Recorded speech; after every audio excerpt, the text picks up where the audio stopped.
Welcome to the Nurse Station. I'm Maria Mobley, and today we are going to talk about prioritization with post-operative nursing. As always, these videos are just for educational purposes, and truly, when I teach post-op nursing, it can be 4 to 6 hour lecture if I were to go deep into all the complications. I just want to give y'all a very generalized overview, and also, hey, this is what I need to prioritize. Critically thinking, kind of pose a couple scenarios to see what you would do, and then we'll break down one question at the end.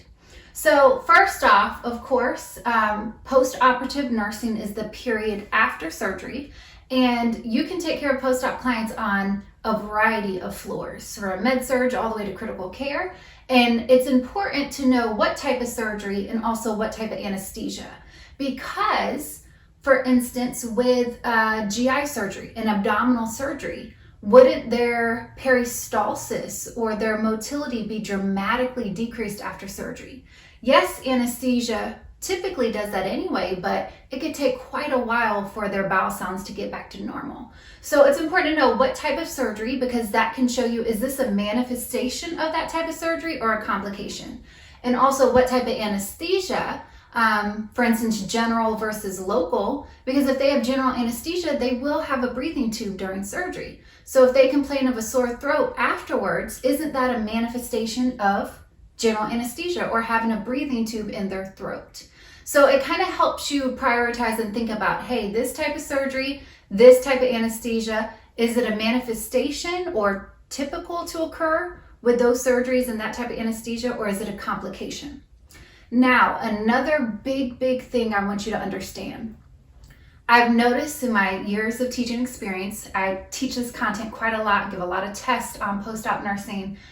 When somebody receives anesthesia, my students can say, well, they're supposed to be sedated.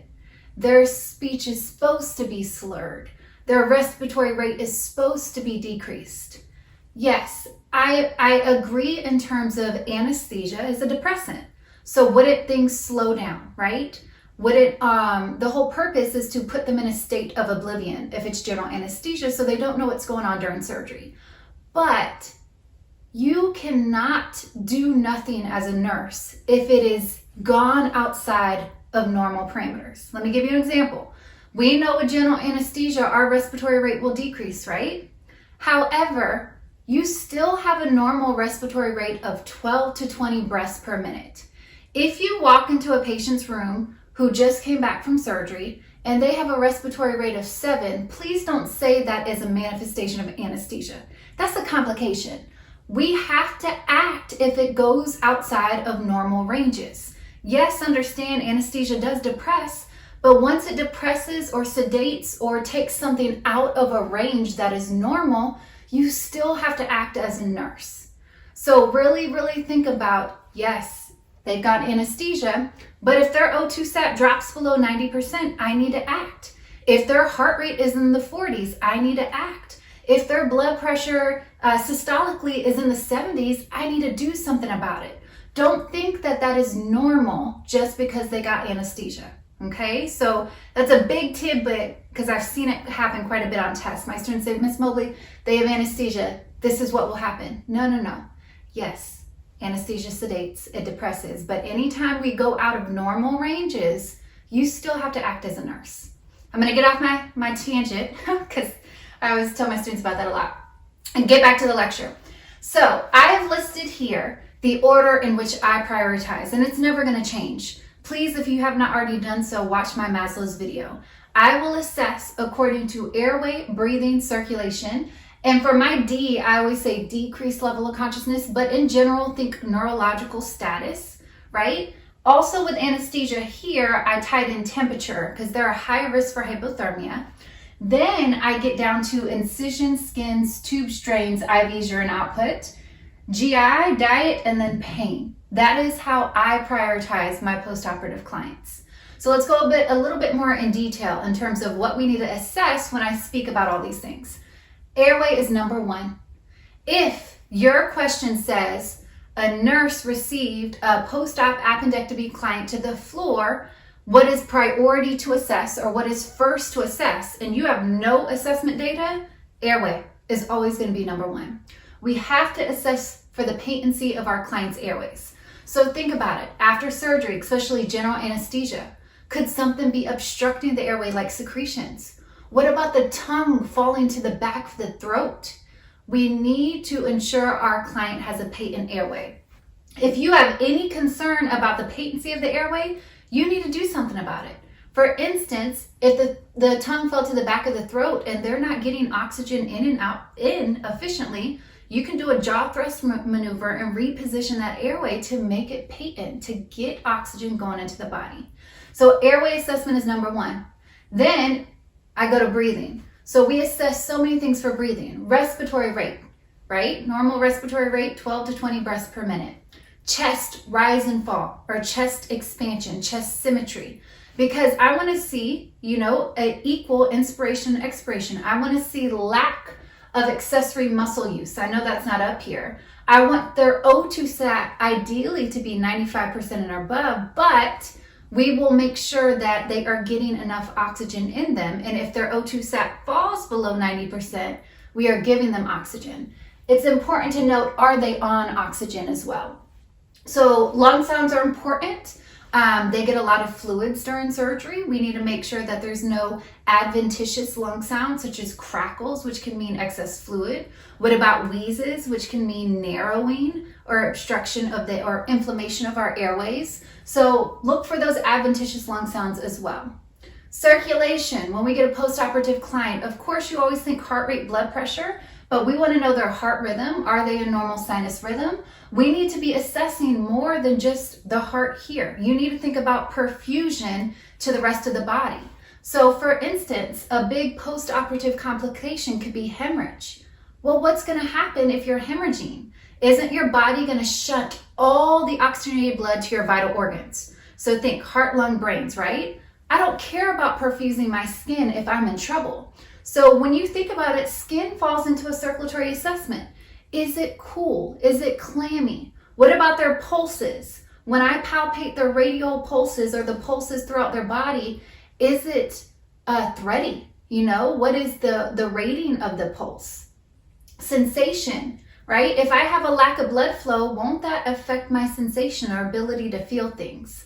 So when we're looking at circulatory, I keep it pretty general, fluid volume overload versus fluid volume deficit, and know the signs of both. But you need to be assessing all these things. Neurologically, how is your patient's speech? How is their orientation? What is their level of consciousness? What is their temperature? Because this is where I look at temperature as well. Because risk of hypothermia, we need to make sure they have enough warm blankets. We need to make sure that we're maintaining their body temperature. And then I go on to incisions and skin. So my students are always like, Ms. Mobley, you need to look at those incisions first. And again, I'm just trying to get you to think in bigger pictures. If I don't have an airway, I'm dead. If I can't get oxygen into my body and out and CO2 out, that my breathing, what good is my circulation in terms of pumping that oxygen to the rest of my body? So that's why I always go in this order. In neuro, temp is next for my post-surgical client, but incisions trip students up. So I always do a prioritization question. And I say, hey, you have a post-operative client, let's say they have a midline incision. You can only assess one thing and one thing only. Are you going to assess their heart rate and blood pressure, or are you going to assess that incision? And a lot of times my students say, well, we're going to go look to that incision for a bleed. And I say, okay, good, absolutely. If we are caring for a post-op client, we have to look at our incisions. That's nursing 101. But is it priority to look at? And I'm just gonna say it this one way. If they are internally hemorrhaging, for instance, do you necessarily always see it from the incision? Or will a blood pressure and heart rate show you internal hemorrhaging majority of the time? So yes, I do prioritize my circulation assessment over looking at my incision. Again, in the real world, we can do a lot of things at one time, but I'm trying to teach you to take these NCLEX style questions where they just want you to do one thing, leave the room, and you have kept your patient the safest. So yes, my incision comes after my neurological, and I'm gonna make sure their temperature is okay, assessment. And not just incisions, I kind of clump incisions, tubes, drains, and urine output all together. So I need to look at my incision. You need to know normal incisional assessments. You know, it's traditional to have serous drainage, right? We don't want gross bloody drainage. It's normal to be slightly reddened around the area, right? But we don't want our skin to be breaking down. So when it comes to tubes and drains, I just encourage you, there's a lot of tubes and drains, and I'm keeping it very basic. You need to know the normals of those tubes and drains. But universally, if you ever have a sudden stop in output or a dramatic increase in output, you need to be checking on your patient. Or always think about changing color. Color can mean a lot of things. If it's starting to be purulent and has an odor, that can mean infection. Or if it's throwing a lot of clots and your drainage has gone to a serosanguinous to bloody, you might need to be looking at your patient. You might need to be gathering more data about their circulation. So know the normals with tubes and drains. Know what has to be done in terms of care. For instance, a Jackson Pratt drain, it kind of looks like a grenade. It needs to be compressed. That's how it pulls the fluid out. That's how we maintain suction of that drain.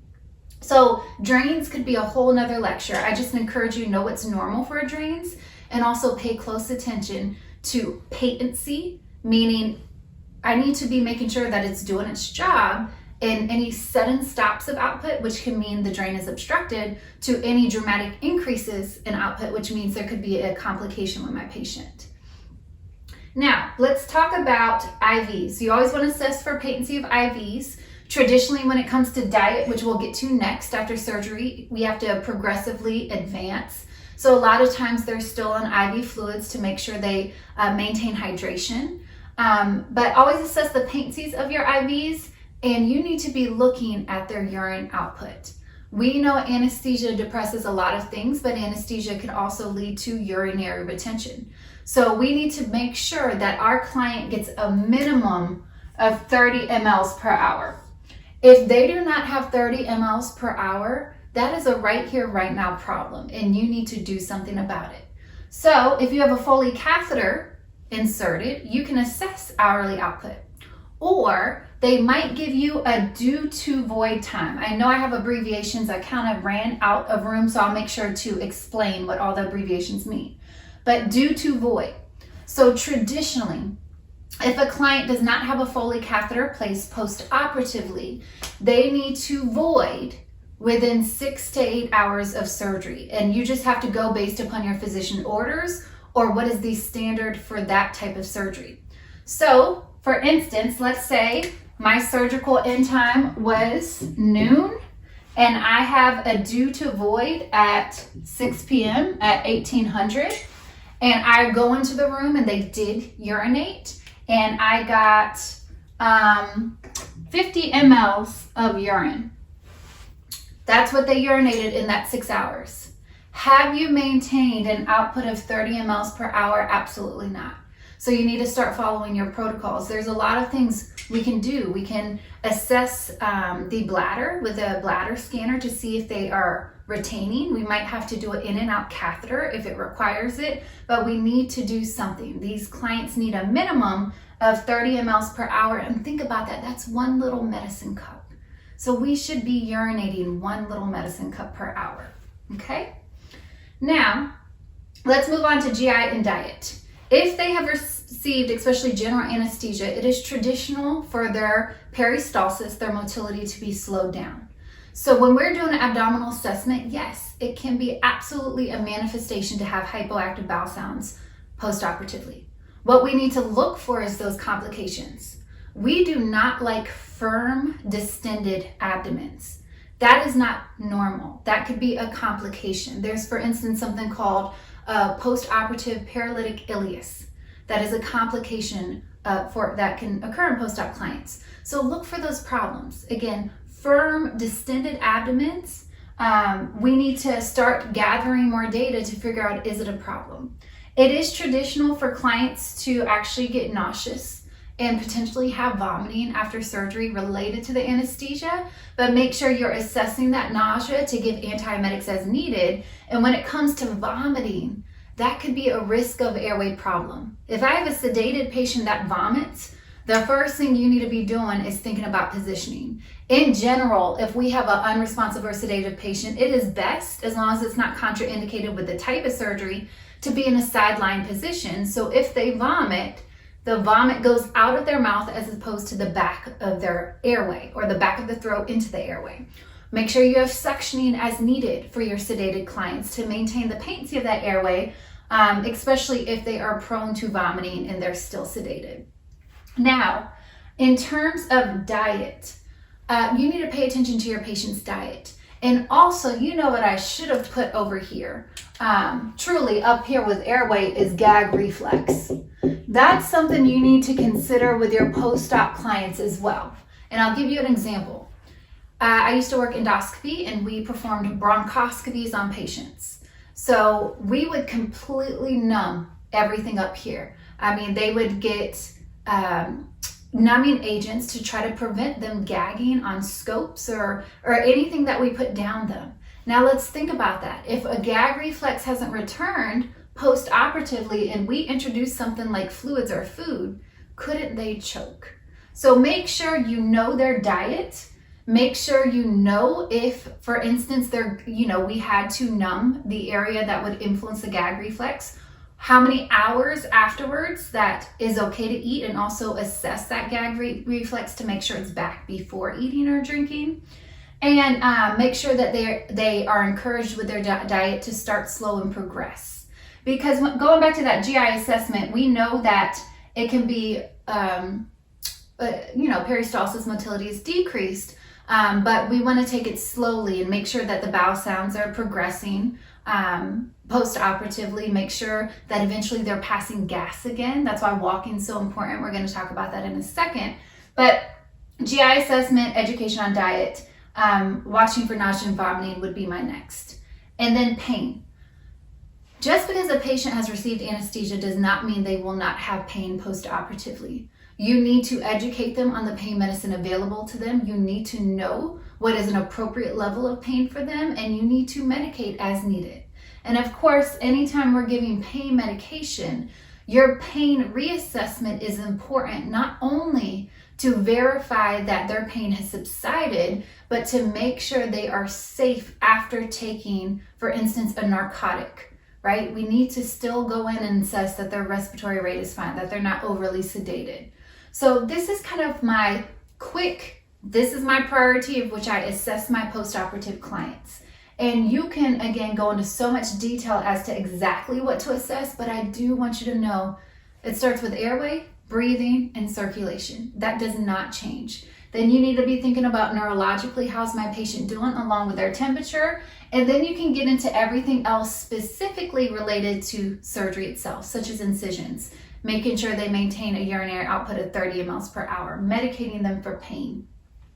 And I kind of put a little box over here because something else I realized while educating on this topic is we should understand some certain big hitting, this is what is best to do, this is what is good for you to do after surgery.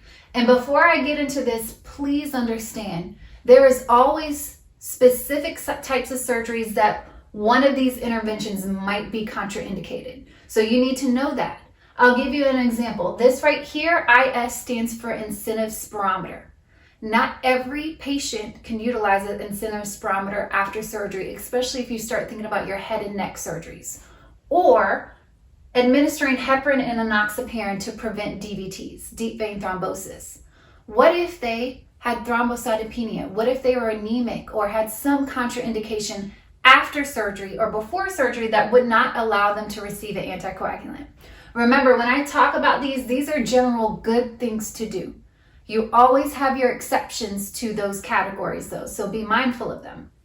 So, general good education to encourage my patients to do after surgery.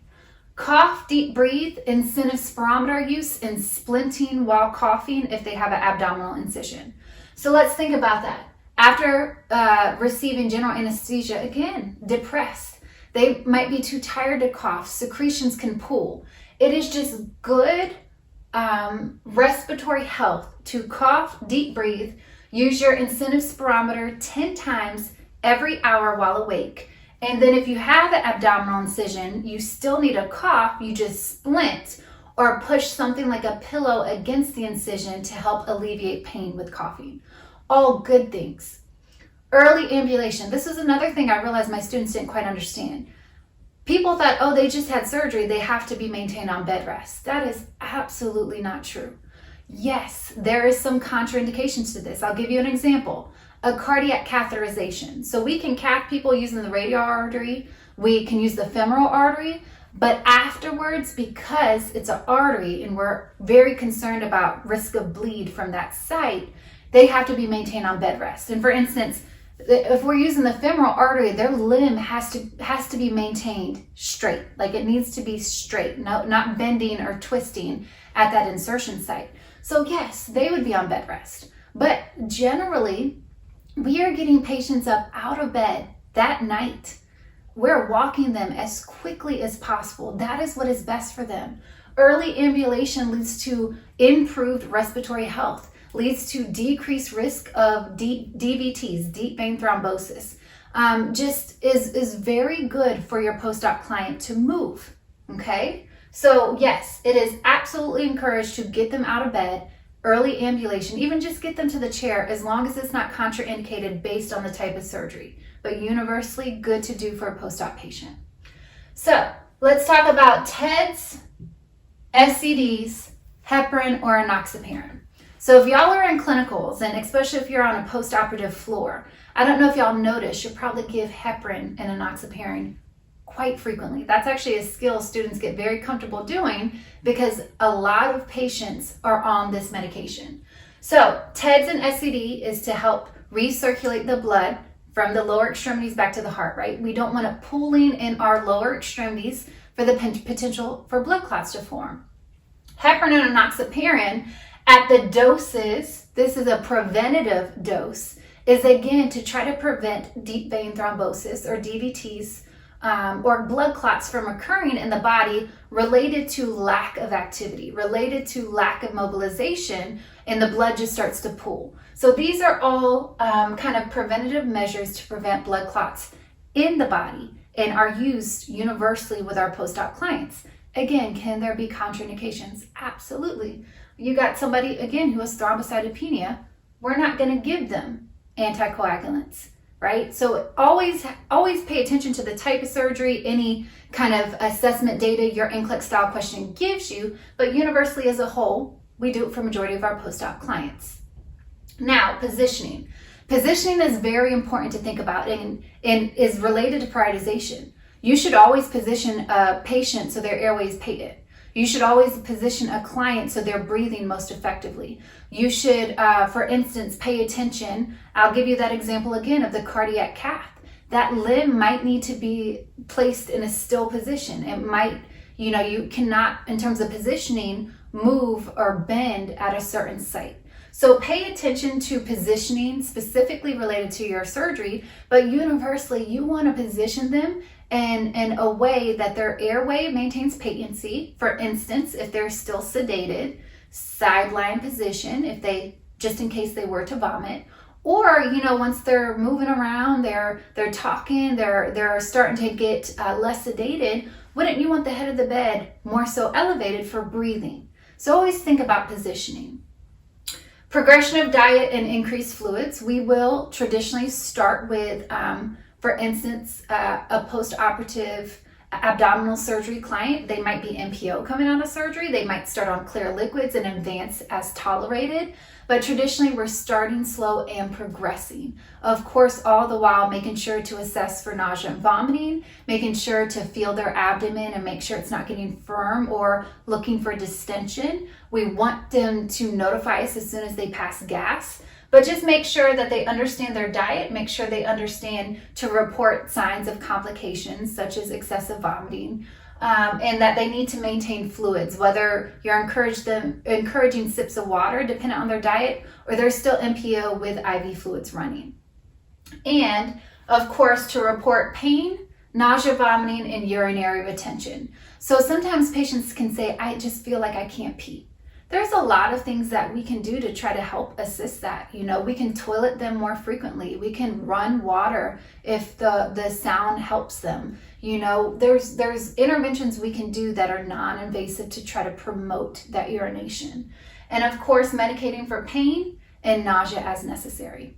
So again, this is how I prioritize my clients. Again, remember, just because they got anesthesia, if it goes outside of normal, right? If you, for instance, let's do a couple examples. If I have a respiratory rate of 7, like I talked about earlier, that's not normal. You need to act. Let's say if I have a blood pressure of 70/40 and a heart rate of 130, you need to act. That's not normal. It doesn't matter that anesthesia sedates. Neurologically, if your patient is completely unresponsive, right? Or let's say they were speaking and all of a sudden their speech becomes slurred and not audible, or not you are not able to understand them. That's not normal. What about you had a Jackson Pratt drain that was on average putting out 30 mLs per hour, and all of a sudden there's no output for 4 hours? You should be looking into that and making sure that they're having a minimal of 30 mLs of output of urine per hour. And then going back to GI, if, you know, upon going in for your first assessment for your post-op client, their abdomen was soft, and then progressively throughout your 12-hour shift, they're getting nauseous, they start vomiting, and you're starting to feel a firm and see a distended abdomen, that's not normal. We got to do something about it. So make sure that if it goes outside of normal ranges, you are still acting. You are still keeping your post-operative clients safe. So I do have one question for us to practice, and I'm going to flip it over. And y'all know I do have a video on how to break down prioritization questions if you haven't done so. But we're going to read this, we're going to underline our data, and then we're going to get to our answer choices. So the nurse is caring for a post-op colectomy client, so it actually gives us our surgery. And if you don't know what a colectomy is, it's a removal of a part or the whole colon from a client. And they are on a medical surgical unit. They received general anesthesia. And which assessment data warrants priority action by the nurse? So this is a prioritization question. We could have multiple things that are wrong, but we need to pick the one that is most concerning. So I want you to think again like this. Yes, I might see a couple wrong things, but I'm going to walk in the room and I'm only going to act on one thing and leave, and I have kept my client the safest. That's how I think about prioritization questions. And it also kind of gives us a hint. I show y'all how to think about assessment versus intervention, but all the answer choices are going to be assessment. So we're not trying to see, oh, do I got to do an assessment first, or do I need to do an action based upon the data in the stem of my question? No, it's telling you all the answer choices are going to be assessment, and you just got to pick the one that is most concerning. So how I'm going to look at this style question, I know they got surgery, so they have a colectomy. I know they received general anesthesia. When I look at my assessment data, the first thing I'm going to think, or I'm going to label, is manifestation or complication. Meaning I know what type of surgery they had, I know what type of anesthesia they received. Is this a manifestation, or is this typical to happen, or is it not typical to happen, or a potential complication? So that's how I'm going to label it first, and then I'll label it according to Maslow's, because we need to pick the most concerning one. Okay? So the client's output is 600 mLs less than their input for the past 6 hours. So is this a concern, right? 600 mLs less than their input. So their output is less than their input. Yes, remember, it could be, we know general anesthesia can cause urinary retention, but could this be a complication? It could be.